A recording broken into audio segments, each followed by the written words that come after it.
Le voile dans l'islam sunnite a été révélé selon les textes de la Sunna et du Coran et les avis des savants derrière, avis majoritaires, hein, là attention, je ne donne aucun avis minoritaire, c'est un avis qui fait consensus. Donc dans l'islam sunnite, l'obligation du port du voile, parce que c'est une obligation, consensus aussi, pourquoi a-t-il été appliqué et établi? Eh bien tout simplement pour différencier les femmes musulmanes libres de toutes les autres femmes, c'est un objet ségrégationniste. Bravo. Voilà.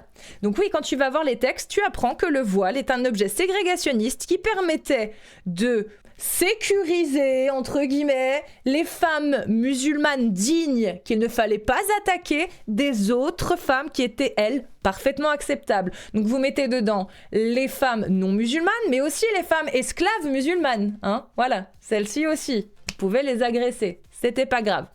Et bien évidemment, tout ce que je vous dis, vous pouvez le retrouver dans les sources de l'islam sunnite. Quand on commence à apprendre la symbolique d'où viennent les objets religieux, comme le voile, eh bien on a effectivement un élément de réponse. Mais par contre, quand on va voir les croyants et que tu leur poses la question, ils vont pas te dire ça. Ils vont pas dire que pour eux, ça représente un objet ségrégationniste les permettant d'être distingués des femmes attaquables. Pas du tout. Les croyants ne disent pas ça parce que les croyants ne le savent même pas, Benjamin.